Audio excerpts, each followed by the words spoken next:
Are you struggling to find the right professional talent for your project? Are you working with a limited budget? We are so excited about our next sponsor, Casting Networks. I have personally used Casting Networks to release a number of projects for free to the industry's largest network of professional performers for my commercial work and for my very first short film, Strange Thing. Creators can manage submissions, schedule auditions, request and review self-tapes, and book top talent for their projects, all in one place. All for free. On Casting Networks, you can create an account and send your casting call to thousands of professional talent. So join Casting Networks, the industry's preferred casting platform where more than 1.2 million performers have scheduled over 14 million auditions. That's a lot of auditions. Visit www.castingnetworks.com/movies to create an account for free today.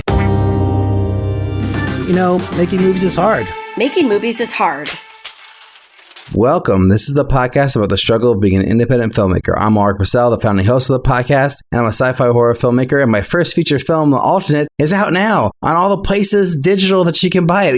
The DVD is also available on Amazon, so you can get it very many ways. I'm Liz Manishaw. I'm a writer, director, producer who has made 2 features, Bread and Butter and Speed of Life. I'm currently in development on 8 more. I'm a distribution consultant who used to manage Sundance's creative distribution initiative. This week, we welcome writer-director Zoe Alyce Salnave on the show to talk about directing her first feature, Voodoo Macbeth, as a USC grad student, what it was like working with 9 other co-directors, and how the film has impacted her career now that it is about to be released theatrically. After the interview, don't go away because we have another installment of The Game, and Alrik asks Liz about the importance or non-importance of reviews. But first, Liz, what have you been up to? I love it. It's like, Alrik asks Liz. Alrik, you ask me. What am I up to? I had to write it down. I am just waiting for rejection. I am just like every minute refreshing my email, just being like, when is this rejection coming? I know it's coming. When is it? Just rip off the Band-Aid. I just want it to happen already. We will announce this later, but we are going to a film festival that I submitted my short film to. And I know like that they've made selections because I'm EP on another movie that got in, and I'm trying to like worm my way into someone giving me an early rejection. Like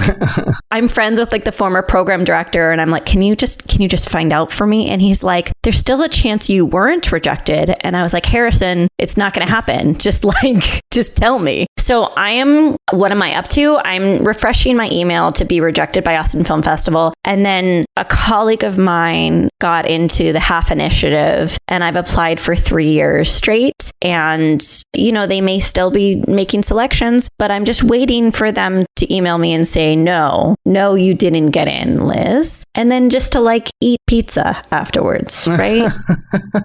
So maybe, I just got a new email. Was it them? Let's just look really quickly. It's not them. Oh, man. Damn it.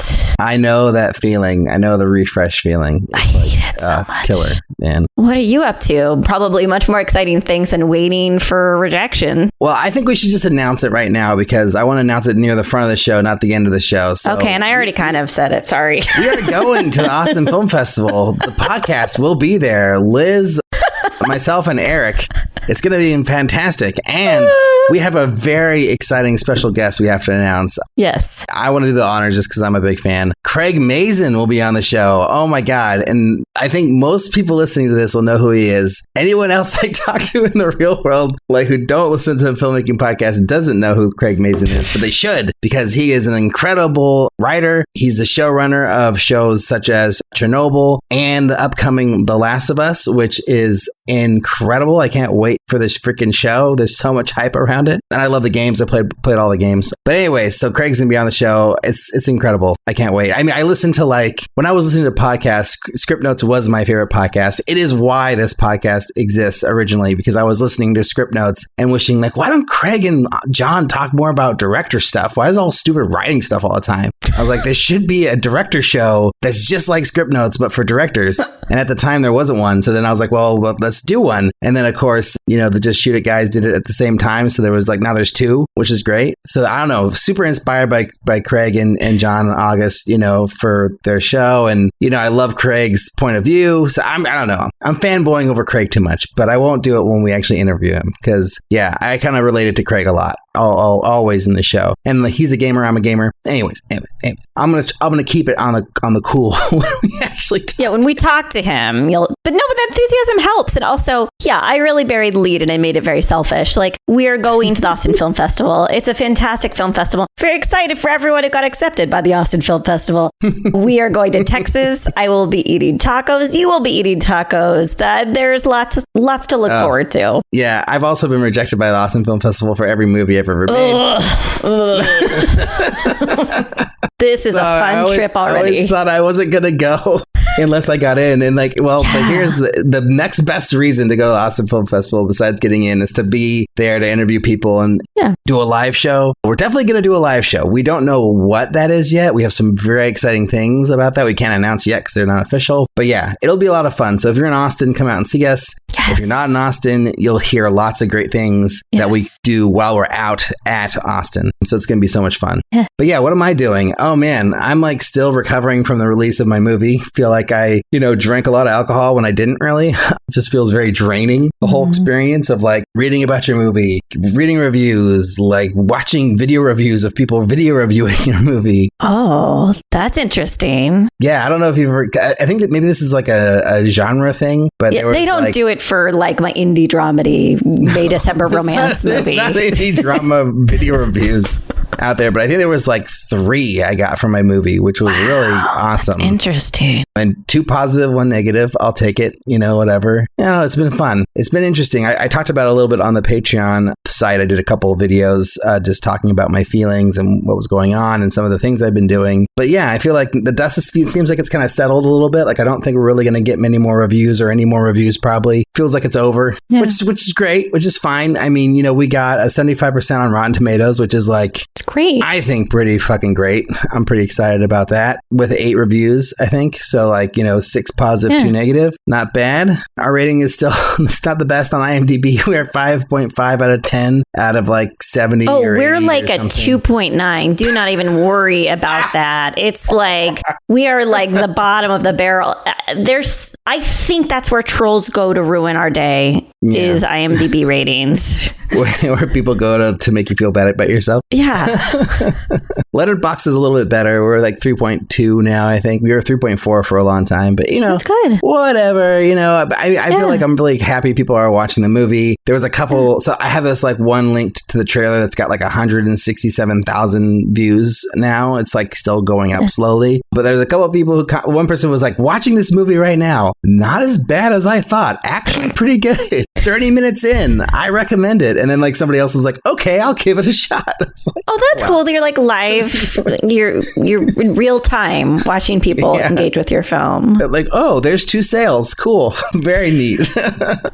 Yeah, from strangers. So yeah, it's been exciting. There's been a lot of action on my new movie that I'm working on. We're kind of moving things forward. We had a meeting with the casting director. She's working on another movie right now. So sort of going to be slow with her activity, but she's going to be in board to help us, approach some of these actors and starting to get some more intelligence on some of these people that we're trying to reach out to. I'm working on the script daily with the writer. We're cutting it down. We've already cut 9 pages out of the damn thing, which is great, and hoping to cut it some more. So yeah, that one, it's funny. It feels like it's moving at light speed, although in reality, nothing's really happened. We're still in the same position as all the films that you're in development on. We're still trying to put cast together. We're still just trying to play that same game everyone else is playing. Try to get the right cast that can get us the budget and move things forward. Although the team seems very enthusiastic about it. Oh, as long as you're getting people responding to emails, you know what I mean? As long as as long as there's momentum on your side, it doesn't really matter, right? Yeah, exactly. So I'm actually watching my email for updates on that project, kind of the same way that you're looking for your rejection emails, which, I think may not be rejections, because I do think you're reaching out to all these people directly. If you were rejected, they would have just told you by now. So you must still be in the running somehow. So I feel like that's a little bit of excitement. Or people just feeling comfortable saying negative things, or he was too lazy. He was too lazy to ask, and there's millions of reasons. Yeah. But I've done the same thing before, and then I've gotten people like, yeah, you didn't get in. I literally same situation where I've reached out to people and they're like, oh no, yeah, you didn't make it. I'm like, oh, okay, cool. Thanks. So I think if you didn't make it, they would have told you. Although I have gotten the same thing as you where they're just like, we can't tell you until the date. Gotta wait for the date. I'm like, I know I didn't get in. Just tell me. And then of course And I know, we do it in casting, you and I, right? Like you don't tell the people that you don't want them until you have the person you want who says yes and they've signed a contract. You have to have your backup plan. But I think that there should just be this level of kindness in rejection for the people who are not on the bubble. Like if you're not on the bubble, let them loose. I've talked about this in the podcast before, but I run a Facebook group called Film Festival Notifications. And the idea is once you hear from a film festival, you just tell everyone else so that they know that they weren't told yet. And that means something to them, right? That means that they probably are not in the first run of selections. And I think that kind of chatter needs to happen in this industry because the powers that be want to keep us in the dark. So this is part of a global problem that I have with how this industry communicates with each other. And so I just want the Band-Aid ripped off. I want, just give it to me. Just give me that Band-Aid rip. Yeah. Let me know. Yeah. The other thing that I want people to let us know is if you're a supporter on Patreon, you can go over to patreon.com/MMIH podcast, check out what we're offering. And then the main thing that you're getting from being a Patreon is our love, of course. And then also weekly staff meetings with Eric, Liz, and I, which are a lot of fun. And then bonus videos and bonus episodes. I swear we do have a bonus episode that's going to come out one of these days. I've got it half, it basically an hour and a half of work that I don't have to give it to it right now. But once I find an hour and a half, I will finish this damn bonus episode and I'll post it and it'll be out and it'll be great. But yeah, so check this out there. Makes a big difference for us. Don't also forget to check out Jambox.io. They are a royalty-free music and sound effects company with an emphasis on high-quality cinematic cues. Their composers have worked on soundtracks for Hollywood-level films, working with directors like Michael Bay and Martin Scorsese, and they even offer customized plans to fit your needs, which is pretty awesome. You can use our code MMIH to get a 20% discount today. But without any more further delay, here's our chat with Zoe Alyce Salnave.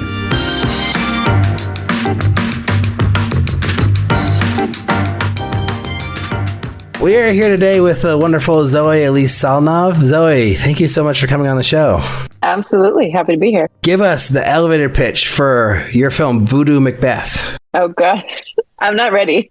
The elevator pitch. Voodoo Macbeth is a retelling of the very true occurrence of Orson Welles directing the all-black cast of Voodoo in Harlem during the Great Depression. And he centered it, instead of being in England or Scotland, he centered it in Haiti. And so that's where the voodoo part of Macbeth comes in. And it's sort of casted as close to reality, but it was the actual event that happened in the 30s. Can you, just a bonus for other people listening, can you add a little bit of context of how the film was made? Just a quick summary of the multiple directors and where the film came out of. Absolutely. So I was a graduate student at USC. USC does this thing every several years. I want to say about every 4 years. They have a program with Warner Brother where they actually pair up. They staff a feature film, and it's with a number of directors that sort of get merited in this position. They're sort of put under a microscope for the duration of their graduate program to see how they direct, obviously, but interact, how collaborative they are, etc. And then sort of simultaneously, a writer's room is staffed to write the feature film. So they write it one semester, and then the next semester it goes off and gets filmed with the directors that get chosen. This one in particular, I think we just had a really good cohort. So we have 10 people that directed it. Previous iterations of this, our project had directors, like about 8 of them. They all did different sorts of projects. We have the Thomasina. We've had previous movies that have actually gone into Netflix, which is kind of exciting. I just want to make sure we still have you, or that you still have me, because can everyone hear me? How many days did you shoot the film? We recorded over 28 days. I think we maybe had a couple of pickup days, but that was our schedule, 28. And was it full 12-hour days each day? Absolutely. Wow. Grueling. 28. Sometimes going from like 3 to 3. Many times, I don't know why, but that was my time slot, was to go till 3 in the morning. Wow. And at that point, really, nobody really wants to be working. And so even though you were one of 10 directors, were you on set every day of the shoot? I tried to be. So we had the option to like accompany our fellow co-directors, and we had all collaborated from the beginning on look, style, the way that we wanted to direct actors, the way that we wanted to create the environment on set, etc. So like everything that we made up to the point that we started actually filming our own individual scenes have been really collaborative. So there was the invitation for folks to come sit in and, a little bit of co-directing, but also we all wanted to give each other the space to do our scenes. We all did our own research on our scenes and things like that, but could be present. I'm in a number of scenes just because we needed more extras. So like many times I'm like in the crowds, I'm in the theater, I'm someone that like kind of brushes past camera and for a transition during like a riot scene. So, several of us got dressed up and got into character for some folks just to help out. And a couple of us were just there for like emotional support for the other directors. That's awesome. If you can say, what was the rough budget of the film? So it's a little difficult to say, it's a little difficult to calibrate, but because we got so much student discounting and because we got so much like in-kind donation of like space, equipment, and things from Warner Brother, I think we spent about $200K, but when they've done the budget of what it would have been had we paid for things and had we paid for actors, right? Everyone was SAG deferred. It was about $2 million plus. Ooh. Wow. Yeah, it was a big production. We had big jibs. We had lots of rental cars. Like doing a period piece with no money is impossible. I don't know how we got that done, but we had great producers that did it. But it was a big undertaking. Liz, can you ask the next question? How did you come up with the idea? So our sort of lead executive producer was a professor for us all. He comes up with the ideas for the script or finds the story for the script and then pitches it to the writer's room, which is a different semester than the folks that go and do the directing. So after he pitches it, it becomes a really collaborative process with that class, all really advanced writers and filmmakers, et cetera. And so they all dove in and did the research on the actual time period, the actual event of the thing, about Orson Welles himself, and then about sort of what Haiti meant in the 1930s, which is a very different thing of what it means now. It actually was like a vacation destination and just had much less war and crime as it does now, sadly. But I think with the film, we were able to give it a really nice justice and really play into the fun and the culture and art element. And then how long did you spend working on the film from like being brought on as a director to it being released? I mean, in total, we're still going, and it's been about 4 years. The directing of it all happened within a semester. The editing of it happened within a year. And then ever since we released in February of 2020, so right before everything shut down, sadly, we did have our premiere. We had like a carpet, pictures, posters and things like that, luckily. And since that point, our sort of lead producer, has been pushing it and getting it into, hands and seen by eyes. And so it's recently got its distribution deal and is coming out into theaters. I'm like tabling 15 more questions about that. So am I to assume this is your first feature? And then compared to all the other projects you made in film school and before, how difficult was this one? This is my first feature. This one was, how difficult was it? It's sort of hard to answer. And it's like, if you like being a filmmaker, then you like those challenges, right? And those late nights and all of the weird shit that you end up saying was like the moment the magic happened, right? I think it's harder when you have less crew. On this guy, we had crew, we had support, we had a lot of folks that were really dedicated to it, which was really cool. I feel like I've done so many student films and short films and things where you're really begging for favors and really trying to piece together like momentum. And this had a lot of spirit in it. Folks were really dedicated to it. I mean, getting folks to like Burbank at 3 a.m. is no easy feat, but folks did it in, the dozens. So I want to say that like all of that kept me going a lot. So I think this one was actually incredibly fun, challenging in the way that it was so much material to get, but we all sort of thought about it like every day we're making a little bit of a short film. And then, when you put it together, it became a longer version. Zoe, I went to USC and I graduated in 2010. I did the MFA program. Yeah. So Great. I'm, fight on, whatever. Yeah. But we didn't have anything like this, right? So I think the Don Quixote feature was the first one. That's what it was. Yeah. So I'm just like,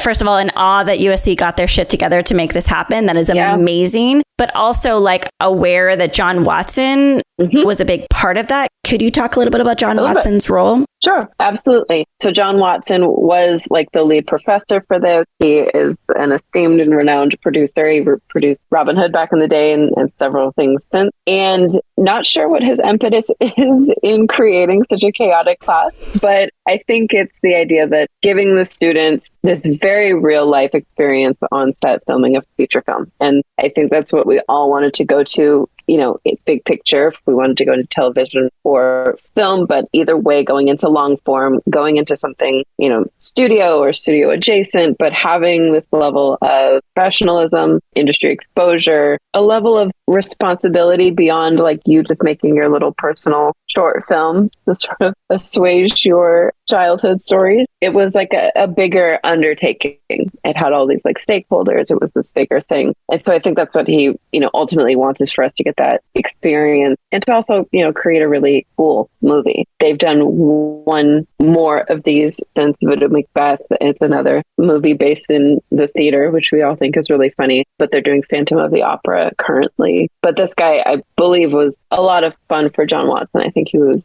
really interested in making this one do well and be a good product that would get some distribution and get out into the world. So since you made the film and you graduated from USC and you've gotten out into the world as a director, like how has this helped you? Like, do you feel like this has kind of had an impact in your experience, like, you know, going into the world as a freelancer, or has that not yet that impact not been felt yet? Yeah, I would say that I freelanced before USC. I've been working in film since I was 15. My freelance stuff was pre me getting my MFA. So immediately after school, I worked at Imagine Entertainment. I worked at Showtime and was in a totally different world than freelance. The impact that Voodoo is having now, sort of 4 years later, I am feeling in my career and sort of like certain doors opening and things like that. Like, of course, you know, we all want a manager and an agent, etc. And so like those doors are opening now, but it is a bit distant from when we filmed it, which was in, 2018, 19. Can we talk a little bit about distribution and also casting in relation to distribution? When I was there, USC didn't have any classes on distribution, and we all left being like, what do we do? I don't understand.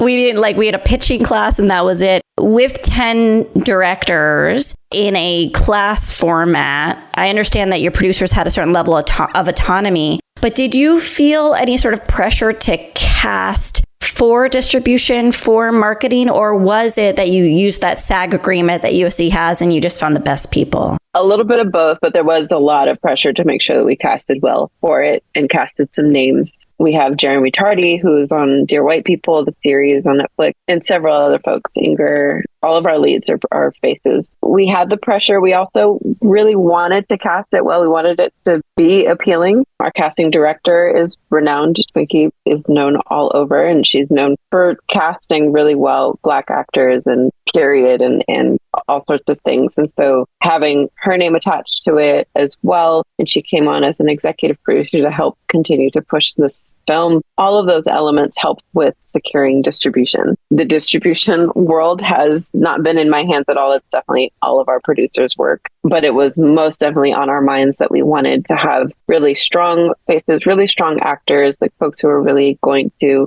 play a part in being on that poster, as well as folks who were into the role, because it was a bit of a strange project. Taking direction from 10 directors was a little bit crazy, but they were all really good sports. And we made sure that as a unit, we were really together and had our shit together so that we weren't confusing anybody and weren't creating sort of, parallel worlds at all, that we were really all functioning in that same, voodoo world. But USC was effectively acting as the studio, right? So it's like, unless I'm wrong, unless this was like a 582 or you had your own ownership of, I'm reverting back to USC, class numbers. You understand this because this is how we talk. Yep. USC. Yep. But if they're effectively acting as the studio, do you have to come to a quorum internally amongst the 10 directors and then go to the professor and then go to, whoever's responsible for financing? Like, how many chains of approval do you have to go through? Sure. We had a chain of approval pretty much within us and then with John Watson. There was, I believe, one point where we did a full presentation for Warner Brothers exec, came to our class, sat in the theater, and we played through the slides and presented him with like our look and feel, the way we wanted to do aesthetics, the casting that we had in mind, etc. And they were pretty hands off. As far as I know, maybe John was on the phone with them a lot, but they were very cool about us having a lot of free reign. They opened the doors up to the studio and we were in their like Brooklyn back lot and had an immense amount of freedom, I would say. We did, like, I'll say it again, we had to have our shit together. And I think John Watson was there like at the beginning, sort of oversight and making sure that we were working together well, cooperating, etc., and that we had a plan. And once we proved that through multiple steps, we all had to kind of mockly shoot a bit of our scenes to show that we knew how we wanted to set up camera, that we knew about direction that we wanted to go in. And then once we were able to prove it, we sort of just operated like we got this. So you talked about before, like when you're doing this project, you were like under a fine microscope as a director. How was the process to be selected as one of the 10 directors? Was that like a really long process of like trying to, interview and prove yourself, or like what was that about? So when I said that, what I meant is that from the beginning of you entering into the MFA program, you're being watched. You're being watched by all of the chairs of the departments. You're most definitely, they try to have a pulse on they try to have a thumb on everybody's pulse. There are, like chairs sort of fighting over students a bit, I will say. I was told many times that I can't try to produce and direct, that I needed to choose a track. And that was by a chair who wanted me to be in her track. And it's fine. I will say that I'm a creative director full-time now, so thanks a lot for that. Feel free to pop that in. There's no bad blood there. They're watching to see what tracks you gravitate towards, and they're watching to see how, I would say, successful you sort of are aimed to go, what path you're leading towards. And I believe, for a part of it, they're trying to help guide you towards something that you're going to be most successful in. I think sometimes they absolutely, deter people in the wrong direction or are very unhelpful. But the idea, once you get to the more like advanced classes, which are the ones where they're giving you funding or they're giving you permission and they're giving you the insurance, or this class where they are, oversighting a partnership with a Warner Brothers studio, they're making sure that you can fill those positions successfully, because USC's name does get attached to this for the remainder of its life. And ultimately, if it does well, right, that's a lot of great publicity for, USC. I'm just curious, because there's more than 10 directors in the MFA program, right? So like, how did you get selected as one of the 10? I guess is the main question. Yeah. So there's about 50 people per cohort. Folks split it into about 5 different tracks, but there's no definitive. You're never getting a degree in editing. You're not getting a degree in directing. Sure. You're getting a degree in production. But just once you start, you take an intermediate course, you get into the advanced course, and you can kind of stick with that thing and get into different waves of sound design, different ways of, editing, or you go into gaming or etc. For directing, there's different paths to what you'd like to direct. There's like a television directing class. There's documentary directing classes. There's classes you can take where they, like I said, they give you sort of permission, they oversee your project, and they give you the university's insurance to go make it. But it's sort of a self-run project on your own. And then there's a couple of classes that the school completely oversees, funds, etc., which is this one and 546, which is a short form, super competitive class to try to get into. How do they select them? I don't know. I think for this one, so there are classes like 546 where you sort of audition to be a director or producer. I produced once for that class. I tried to direct twice and got denied, which was heartbreaking. For that one, you put yourself into the mix to try to be a part of the class. For this one, for the feature class, you get selected a bit. Like I got an email saying you're being considered for this class. Then there was a questionnaire to answer. There was a short conversation with John Watson, and he pitched the story and sort of gauged the interest. I've never been a huge Shakespeare fan, but I really liked the idea of centering it in the Caribbean. I have family that are Haitian, and was yeah, this is so cool. I love the idea of it being in the Great Depression and being sort of about that Harlem Renaissance time. And so I think that was probably part of it. I think each of the directors had some sort of cathartic thing with the story. And that might have helped us sort of narrow it down a bit as well. Yeah. Yes. I'm getting flashbacks to, I did 547, but all my friends tried to do 546. Nice. It's very heartbreaking for them as well. Yeah, heartbreaking. A friend of mine had me on like suicide watch, which is a joke, but it was Right. like, woof. Yeah. 546.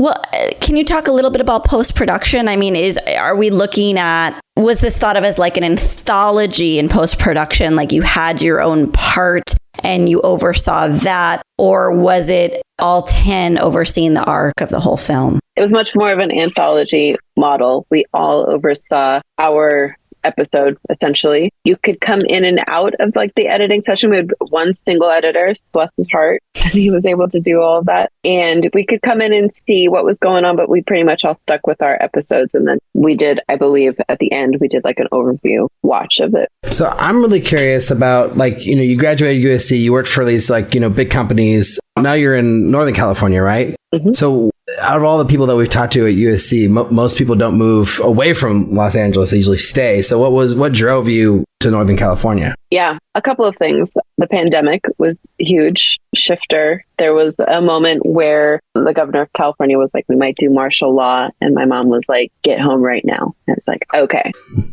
That was the first time like me in a suitcase had come back home for a chunk of time. And it had to do with being like furloughed from Imagine and, not necessarily wanting to go back into that space due to just like there's a lot of dues to be paid, etc. And I don't knock that at all. But some of the studios are really hard to navigate up, especially if you feel like you're a really creative person with a lot to offer and don't necessarily fit that sort of mold that they need folks to kind of go through in those spaces. That's my very diplomatic way of saying Here's your coffee.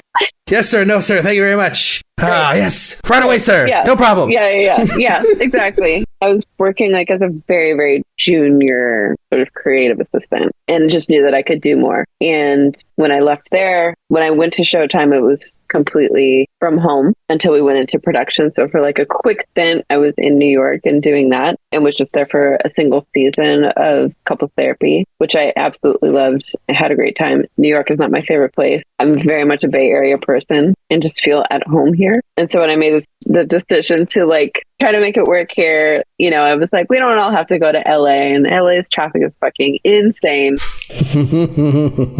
And just through divine intervention, found a good job where I could be a creative director, have so much creative freedom and, be able to work on projects, small and large, and do the thing that I really want to do, and also have my sort of stuff on the side that I'm still producing. It's just worked out. I'm a happier person in the Bay Area than I was in LA as well. Nice. Can you talk a little bit about the model that was created by the class and whether you think it's a sustainable model for filmmaking? I mean, I don't know what other projects you have in the books right now in terms of features and whether you're using multiple directors or just you as a director, but I'd be curious if there are any benefits to that type of major collaborative effort. Yeah, absolutely. I think there's a huge benefit to it. I think when we were all in it, we were like, this is crazy and how is this going to work? And we're all such different people. But the benefit is huge. I mean, we all got to shoot a feature, sort of like point blank period, signed, sealed, and delivered. We made a feature. And to have that kind of experience, like it might be another couple of years until we're all on a set so large on a backlot of a major studio, working with major, SAG-deferred actors, bless their hearts. But all of those elements is sort of like, kind of once in a lifetime or once in a decade sort of experience. So I think it's great. It's crazy when you're in it. Looking back on it, I wouldn't have changed it for anything. I think it was an absolutely right choice for me to make and to be involved in. I would not necessarily do it again. Like, I don't think it makes sense to have 10 directors on a feature, especially once you're sort of like out and seasoned and experienced. You don't need so much support, but at our kind of, I'll say, tender age of being in school, it was nice to have somebody to turn to and say, like, are we doing this right? Would you do it differently? Like, how are we going to tackle this together?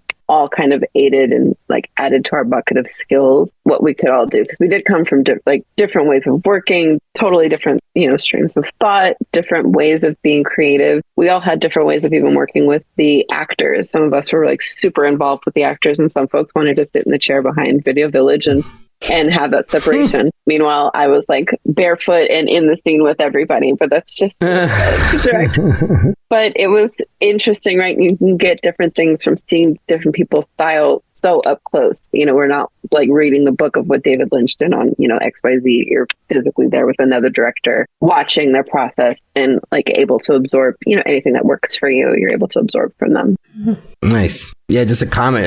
There's a good chance like a lot of directors never get to make a movie for $1 million or $2 million or whatever. So to be on those that kind of level with that kind of crew and that kind of set and everything, like maybe that won't ever happen again. And I mean, and that's not like it's a bad thing. Like making movies for $500,000 or whatever or less is totally a noble thing. It's just totally. I think it's a pretty amazing experience that you had, is what I'm trying to say. Yeah, absolutely. But what I wanted to kind of circle back to is like you said that now, like, 4 years later after the press release and being a deadline and like the trailer coming out and doing so well and all that stuff, like you're starting to see doors open. And I'm just curious, like, in what way? Are you just getting like cold outreach from people like saying, hey, like, I want to represent you? Or are you reaching out to managers and agents and getting positive responses? Like what kind of things in detail, if you're willing to discuss, are happening now at this stage? Yeah, I'm not willing to discuss. Oh, ice us out. All right, fair enough. Sorry. I'll give you an update, but we had a New York Times article come out yesterday, which was kind of cool. Oh, nice. Deadline in New York Times and whatever that equals to you in your mind. I'm protecting a nugget right now. Protect away. I want to talk a little bit about benefits of it as well, though, but maybe you could speak to this. I assume that Warner Brothers and USC had their grubby little mitts over everything in terms of the future of how this film is exploited, how it's marketed, the returns, the revenue, rights, windows, territories, everything. You could please feel free to correct me. But did going through this process and then having to step away for distribution, did that inform whether you want to or do not want to be involved in that in the future? Yes, lots of people had their grubby hands over it. USC also recoups their investment plus some from any money that the film makes. You weren't paid, right? There's no, I didn't miss that you got some sort of fee for doing. Okay, please go on. Correct. I didn't mean to interrupt you. No problem. We didn't get paid. The actors didn't get paid. Everyone was on sort of defer payment. We do have a number of SAG folks that need to be paid sort of like after USC recoups, then the SAG folks recoup, actors not SAG, which I don't even know if anyone was at SAG. And then we'll get, $10 at the end or a gift card or something to In-N-Out. It definitely informed the way that like I'd want to be a director. I've been a producer and a director separately and together for a long time. And there are certain moments of producing that are just made for a different mindset. You have to be like business savvy, a manager, a supervisor is totally fulfilling work. And I have loved doing that. And then now sort of at the place that I am in life very much, I'm really enjoying being that creative mind to a project. And being able to rely and trust a producer is so nice. So I'll say that, like, yes, it's informed that I don't want to deal with distribution. I just want them to call me and say, okay, here's the release day and this is when your Q&A section is. But it's a part of, like, you have to kind of go through the reins of seeing what it's like to produce and seeing what it's like to be good at producing and to find folks that are, like, really naturally inclined to do that. We all know people who are just like natural producers and can handle it to the T. And it's an art form in and of itself. And just like at this point in my life, I don't know, since my birthday, I've just really enjoyed being like creative. Nice. So, this is your first feature. You didn't write it. Most first features from most independent filmmakers are ones that they wrote because it's just like out of necessity for the most part. So do you feel like having done it that way, like, are you like now, oh, yeah, director for hire, like, give me an awesome script, I want to direct it? Or are you kind of more reverting to like, oh, no, I want to write my own thing as my next project? I mean, if anybody wants to hire a director to direct a feature, I'm available. I very much want to do my own stuff. I have, stories I've been working on for years that are like my babies, and those are the things that I want to direct for sure. But of course, like, would not knock an experience to do a feature. Is, again, it's an experience you don't just come across, and it blows your mind, no matter what it's going to be, no matter how much money is involved, etc. But to get that amount of people together, like rooting for the success of this movie, creating, something out of nothing, if the opportunity were to arise, you have to do it. Like going through that process of, you said you learned a lot about directing and like kind of like finding your own voice as a director. Like, but what's like one big takeaway from your experience directing Voodoo Macbeth that has like kind of informed you, in your directing, your future directing? The big thing that I took from directing Voodoo Macbeth was how much I love directing. And it's sort of as simple as that. It was all of the crazy things that you could imagine. It was all of the fires that would happen on set. It was all of the craziness, all of the late night strange food, extras not showing up, meltdowns in the wardrobe department, etc. But like incredibly fun. It's, it's like I used to tell my mom, like, I know I'm calling you and I'm venting, but I really do love what I'm doing. Like, I know I'm calling you with like all of these tragic things, right, that make it sound like this thing is just not going to work. Because at one point she was like, this movie just isn't going to happen. And I was like, no, the movie's happening. I'm just venting. I had a long day on set. But that's sort of the very cool part of it to me. Like, I love that there's always some kind of chaos to figure out. And again, like, those are those moments where that magic happens and somehow we, again, make something out of nothing. But like, you get something on screen, you get something recorded on tape, and you make a movie with it. Kind of amazing. Nice. I have one last question. So basically, coming out of school, like, you're way ahead of most of us, right? Like, you've directed your first feature. Like, that doesn't usually happen for, like you said, a few years or whatever. And I know that you said you came out of the experience like loving directing and like kind of like growing as a director and kind of like finding your voice as a director. But do you have a sense of like what you see your future like? Like, do you want to be like a feature director and like that's what you're focusing on? Are you like trying to go into television? Like, does it matter to you? Are you just like trying to direct whatever you can? Like, has any of that kind of stuff like formulated in your mind over the last few years? Yeah, absolutely. Right now, I want to just be directing. So like even being a creative director in like this commercial kind of corporate ad space is working, right? Because it's still sort of working my director's muscle. I'm refining skills, like continuously learning about the newest equipment, lenses, cameras that are coming out still. And so I can say like, oh, now I know that I want to go use the Komodo when I'm shooting my whatever, right? Had I not been working actively in the field, if I'd been behind a desk, scheduling somebody's coffee meetings with musicians and actors, I wouldn't know what's kind of going on in the world. I wouldn't really have my finger on the pulse. So I get a lot out of actively working as a director, even currently, even if it's not like the exact thing that I want to be doing. And then bigger picture, I want to be a feature director. I would love to work in television, for hire on seasons and, episodes, or on series and episodes, not seasons. Or seasons too. You could do a whole season. People do that. That happens these days. Right. Just a quick shout out to Glass and Marker, which is where Zoe and I both work. These guys all rock. They're all going to be hearing this. I'm going to share it with them all, whether Zoe wants it or not. So no, absolutely. Share it away. Hi, Glass and Marker. I love you. I think we'll be doing a rapid fire round of our last questions. As a reminder, these are the questions we ask every guest. And so the first question is, what's the first film you ever made? It doesn't have to be feature. What's the first film you ever made and how do you feel about it now? First film I ever made was probably, I think I made other ones right before this, but they were all practice. But I made a short documentary 2009. So I was very young. And it was to document my experience at this like garden program in Berkeley. And it was incredibly successful at some festivals. It went all over the world and it was so weird. I was like 16 and a half. Wow. And I had someone helping me enter it into all these festivals, but he kept being like, hey, Zoe, your film got into another festival. Hey, Zoe, your film got into another festival. And I have all of these posters and like mementos from all these different festivals, like all across my desk and all around my room. And I actually got a resolution from the state of California for my work in film from this little documentary that I made when I was 16. Wow. And I have that up. It's framed in this like gorgeous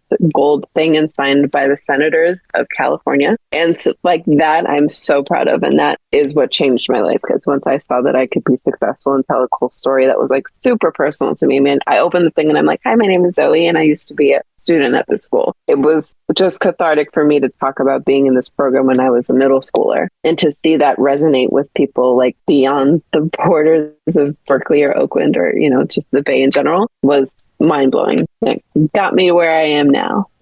Wow. Amazing. What's the best filmmaking advice you've ever received? The best advice that I got was that you can't do both, because I was like, why not? I'm going to go do both. And I've done both. And it's producing and directing? Producing and directing. Yeah. Oh, yeah, that's bullshit. I've done both too. Totally. Yeah. Screw you guys.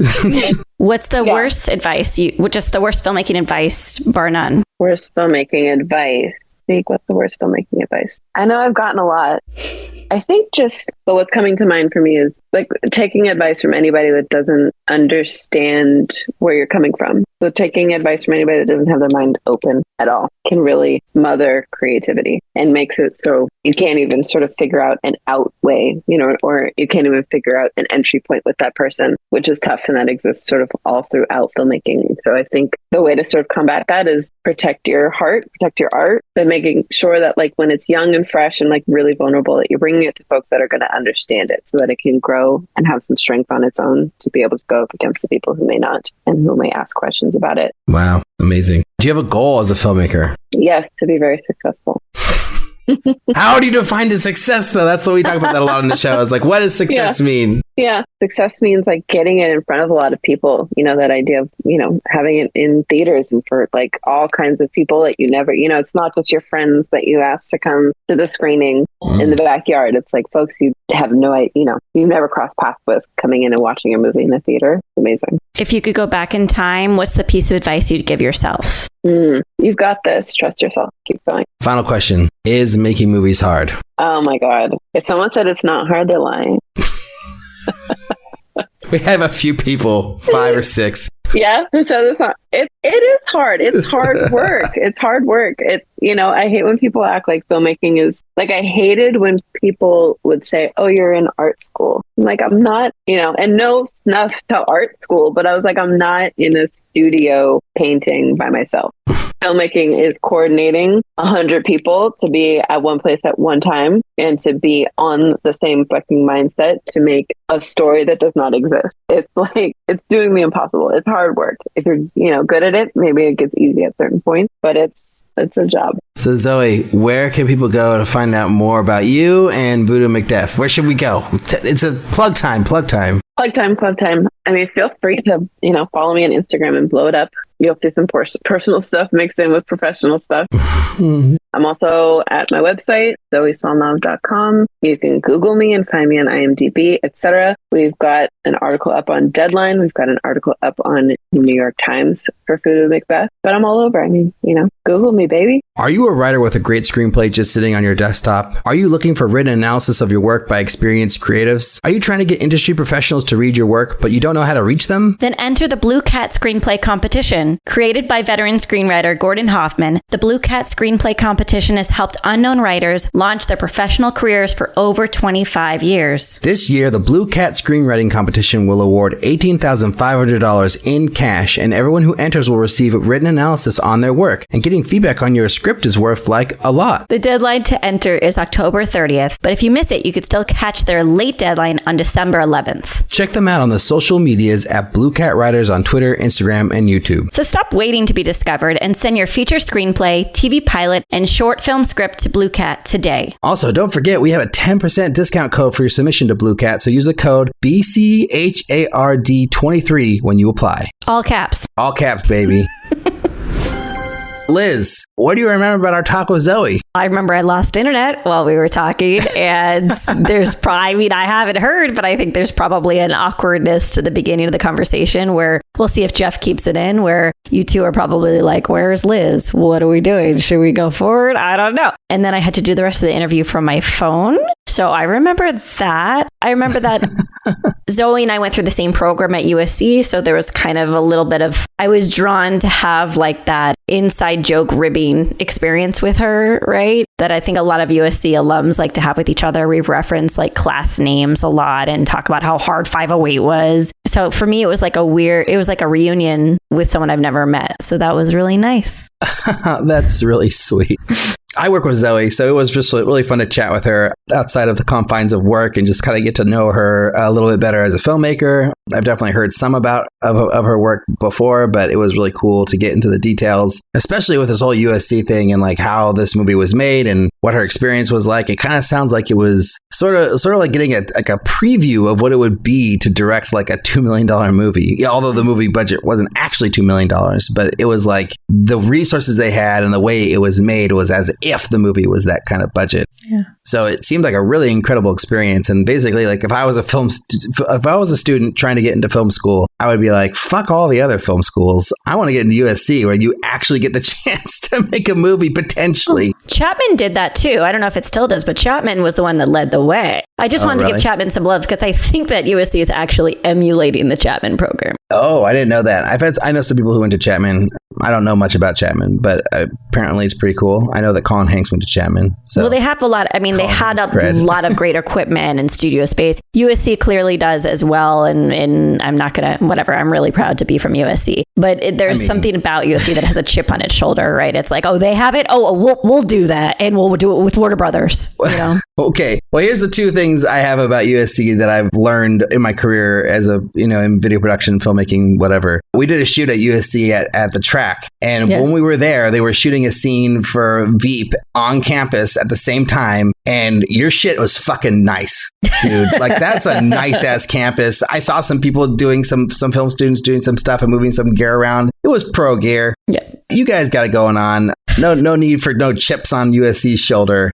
Your shit is tight. No worries. Well, my joke is that like they tore down the old building in the cinema school and they did this. They built a new one and it looks like a Las Vegas hotel. Like, I don't know if you've seen it, but you're just like, oh, the Bellagio. Like, it's just like there's like palm trees and it's very polished and it's excessively large for, no one is hanging out inside because it's too sterile. Oh, wow. So there's just this weird optics thing that USC likes to participate in but whatever. Yeah, our stuff is good. We have good stuff. Yeah, that's a pretty funny like perspective on the whole thing, because I think from an outsider it's like, wow, that's so epic, but then on the inside it's like, oh, we made it just because we wanted to prove ourselves, but it's like, it doesn't really matter why, it's awesome, so bottom line, go fight on. And you guys got a good football team too, I think. So it's like, go Cornhuskers, who are the worst team possible this year. We fired our coach. Oh, man. And yeah, whatever. I don't need to get into it. I can't even talk on this level. Don't even get me started on the Raiders. Last week was embarrassing. Hopefully what happened this last Sunday was less embarrassing for them. Okay, it's time for the game, Liz. I'm so excited to ask you this question. I've got my pen. I'm taking notes. Okay, here it goes. I got to do the voice because everyone likes it. You and Eric. Here is the question for the game. You've signed on to direct a musical. This is so Liz. I love it. It's a very big budget and includes a soundstage with elaborate sets, dozens of professional dancers, and an A-list actor as your lead. Sounding great. Yeah. The problem is the lead actor cannot sing or dance, nor are they willing to learn. Sounds familiar? They're only doing the film to fulfill a contract obligation. If you drop them, you'll lose your funding. But if you keep them, you'll have to film a musical with someone who can't sing. Do you A, drop the actor and just hope to find a different A-lister to take their place? B, drop the A-list actor and get a B-list musical theater actor who can definitely carry the show, but your budget will be dramatically reduced? C, overdub the actor and try to stage dance numbers where the dancers carry the scenes? Or D, other? What do you do, director? What do you do? You dub them. There's like years, decades of musical theater films where the singer is not I think there's this one, oh my God, Jill Blackledge, and my husband will yell at me for not knowing this actress on hand, but there's one actress that played the musical theater voice for Audrey Hepburn, for Deborah Carr, like a very fancy singer. I'll have to ask Sean in a second, but I think it's fine. I think it's fine to dub. Look at Singing in the Rain, the great story about dubbing. And then yes, for the dance numbers, I don't remember Rex Harrison dancing his way through My Fair Lady, I think there's a world where you can have kind of like a quote unquote straight man character who doesn't participate in the dancing, Cecily Tyson not Cecily Tyson. What's her name? Cecily Strong. Cecily Strong in Brigadoon is not the strongest dancer in the world, but she made an effort. Yeah. I wouldn't say Keegan-Michael Key is the best singer in the world, but he did his job on Brigadoon. You can surround your lead with a lot of classically trained, fantastic musical theater talent. Dubbing is fine. What did you think? What were you going to do? Same. Yeah. I think you don't really have a choice, I think, because I think if you do any of the other things, your movie ends. Right? Yeah. Like, I don't think you're going to have a big budget musical without a lead, that can support it, unless somehow In the Heights happened, which is amazing because that guy's not a super famous or anything. Anthony Ramos? Wait, who? Yeah. Oh, I love it. Yeah, Marnie Nixon. Ramos. Sorry. I have to give Marnie Nixon is the voice for My Fair Lady and The King and I and West Side Story. Marnie Nixon. Nice. Yeah. Yeah, because Anthony Ramos is not a big name. It's not like Ryan Gosling or something, No, you're right. Yeah, he's a Broadway name, right? He was in Hamilton, yeah. So. Right. But I mean, they did get that other guy who was in the NWA movie. I love him. Oh my God, what is this? Great. He's in like 3 decks of mine as an actor I want to work with. Oh, great. Oh my God. Yeah. I don't think he actually made any decks of mine, but I mean, I would love to work with him. He's fantastic. Now I have to look. I'm just like Googling over here.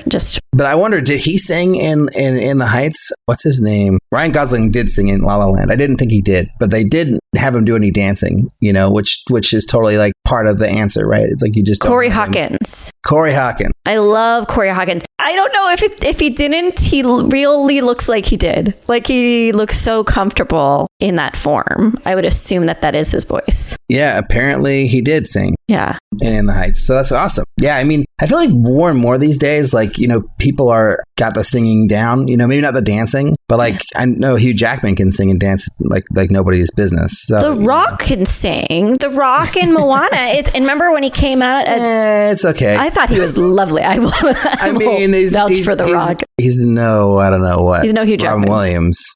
Sure. Singing in Aladdin. I was at a park the other day that like is like a little park for kids, and they were playing all these Disney songs, and they played the Aladdin Genie song, but it was the Will Smith version. And it's like, no offense to Will Smith, but it's like no one's gonna be able to do this better than Robin Williams did. Like, there's just no way. It's just pales in comparison. I did see that on Broadway though in New York, and the guy who did the Genie song on the New York Broadway thing was really great. But I think it was because of all the spectacle and the dancing and the blah blah blah that's happening on stage makes it better. You got like a CG blob with Will Smith in that movie, right? I didn't even watch it. I couldn't. Oh, I've seen it a lot because Colin, hashtag Colin. But I think, I thought actually I loved La La Land, and I thought Emma Stone and Ryan Gosling were fantastic in it. And I know there was backlash, right? Because they weren't the perfect singers and the perfect dancers, but they were great actors, I thought. And they had the heart of the film. And I thought that they were good enough. They were good enough for me to believe in them. So I'm okay with that. Yeah, my big problem with La La Land isn't Ryan Gosling and Emma Stone, although I wish they did get people who could dance, because they got the singing. That's good. But like, they didn't do any of the dancing really, and like all the dancing numbers are with, real dancers, which is great. But I mean, my biggest problem with that movie is just not enough singing and dancing for it to be a musical. It's like half a musical, half a drama. That opening number, Another Day of Sun, it's great. That makes up for not having enough songs, I think. It's great. And the one I really like a lot is the one after the party where they're like, Ryan Gosling does that little like kind of singing dance number thing with Emma Stone in the park or whatever. Yeah, the bench, in the park. Course, oh my God. That was great. Yeah. But they just needed 3 more. 3 or 4 more, you got me. I would have taken musical. it. I'll always take more songs in a musical, but I'm a big fan. Big musical. I enjoyed it. I definitely enjoyed La La Land more than most, I think, or more than the haters. Liz, do I have time to ask you this question really quick or no? I'll try. Okay. Let's just try. Are reviews important to the release of your film? Yes or no? Okay. So when I pitch a film and it's in that kind of murky area, it's not a genre film, it's an indie drama. If I have a pull quote from Variety, it helps, right? If I can show the access that the film achieved and it's a positive review from the New York Times or whatever, it helps me for pitching distributors or platforms of distribution. In terms of, does it convert sales for audiences? You and I talked to Ryan Davis from Smart House Creative. It's like, there's no way to track that conversion. You don't really know. I think word of mouth, and that's what I've heard, is that word of mouth is still by far the most important thing in deciding whether you go to see a movie or not. But if a film can punch above its weight class, so to speak, with a good review or a high profile outlet, it shows an audience, platform, and distribution company something about its reach and its power and its influence. So I do think reviews still matter. I also think like in the very basic sense, it's like, you know, you got your movie is now basically your calling card, right? It's like your business card for anyone who wants to work with you in the future on your next project. Right. And if someone looks up, you know, the alternate and sees a fresh rating on Rotten Tomatoes, that's going to have a better impact on them than if it was rotten, right? Yeah. Or had no tomato meter at all and just had a couple reviews, you know. But if those reviews are positive, I still think that is going to be like, oh, it was a small movie. It got good reviews. It just didn't, you know, get that many, whatever. That's not the director's fault, you know? So yeah, I don't know. That's what I've kind of fallen down on, is that it's just a good public perception of the movie, basically. Hollywood respects scope,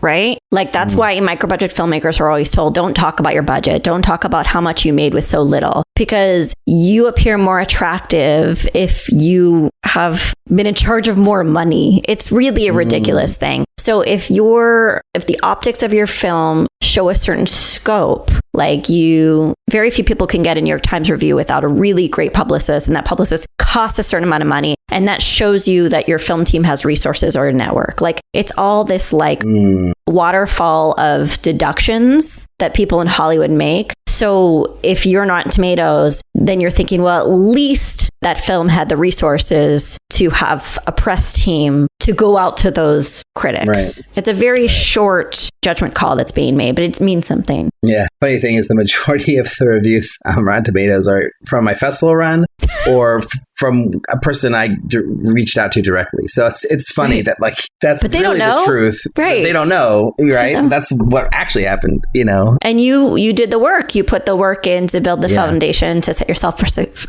up for success. Yeah. I would. It's funny because when I was doing the festival release for the alternate, once I got distribution, my distributor and my producer told me, don't focus on reviews now because you want to focus on reviews when the movie comes out. Right. But it's like, well, if I had focused on reviews for like the Other Worlds Film Festival, for instance, that was in Austin, and maybe the Austin Chronicle would have covered it at that time, but now they don't give a fucking shit because it doesn't have anything to do with Austin. Right. It's like that would have been smarter to do. So now I'm like kind of going against my distributor's advice, and I feel like the next movie, if we do a festival run, it's like, okay, well, I'm going to hit up hard every single film festival, no matter if we have distribution or not. I'm going to try to get those reviews at the time because that's at least something that they can hold on to, you know? Yeah, or like you ask Richard Whittaker at the Austin Chronicle for a feature coverage at that time, right? Or an interview or whatever it is. So it's still possible. Shout out to Richard Whittaker. I think I emailed him the other day asking if he would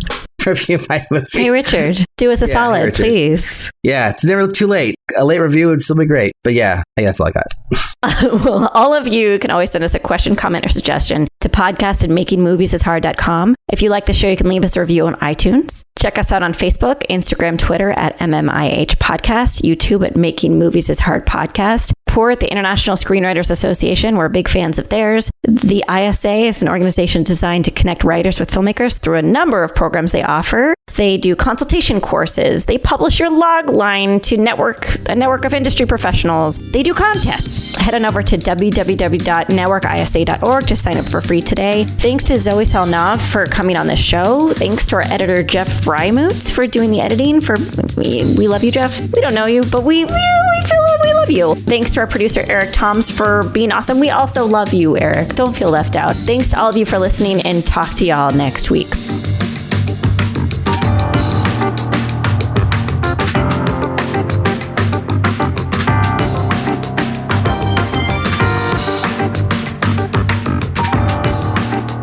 Welcome